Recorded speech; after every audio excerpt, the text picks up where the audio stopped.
রদ্রিগোর উপরে অনেকটা ডিপেন্ড করে। আর ফ্রন্টে থাকবে কিলিয়ান এমবাপে, ওর বিষয়ে আর কিছু বলার নাই। কিলিয়ান এমবাপে দুর্দান্ত ফর্মে আছে এই সিজনে।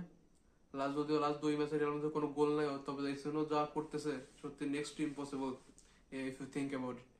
আর আজকে অবশ্যই ট্রেন্ট ব্যাক করছে ইনজুরি থেকে, বহুত দিন পর আজকে স্টার্টার হিসেবে দেখা যাবে।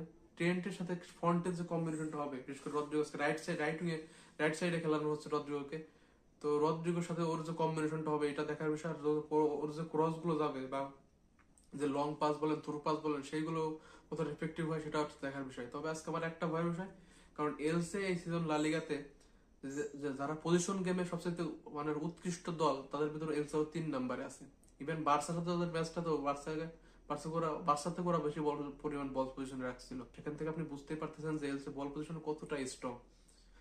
তো it will be interesting to see যে এই 11 নিয়ে জাভি আলোনসো কোন ট্যাকটিক্সে খেলতে চাচ্ছে।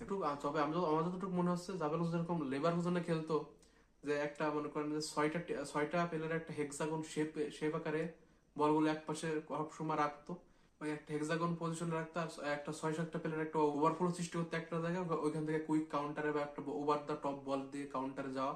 তো সেই পজিশনটা হয়তো খেলতে পারে। তাছাড়া আমি আর কোনো আপাতত ওয়ে দেখতেছি না, কারণ ফ্রন্টে আমাদের আজকে ভিনিসিয়াস যেহেতু নেই, শুধু রদ্রিগো আছে আর এমবাপে আছে, আর বেলিংহাম সেভাবে আপনি যথেষ্ট ক্রিয়েটিভ না, বিশেষ করে অন বিয়ন সিচুয়েশনে।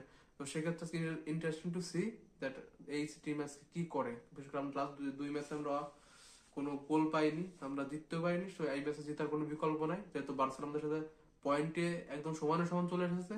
যদি আজকে আমরা ম্যাচ জিততে না পারি আমরা 2 নম্বরে চলে যাবো, কারণ গোল ব্যবধানে আমরা 6টা গোল পিছিয়ে আছি এখনো। তো আমাদের জয় ছাড়া কোনো বিকল্প নাই। তো আশা করি আমরা আজকে এলচের মাঠে জয় জয় নিয়ে ফিরবো। আর এই লাইনআপটা আপনাদের কি মতামত অবশ্যই জানাবেন। আলামাদ্দিন আদামাস।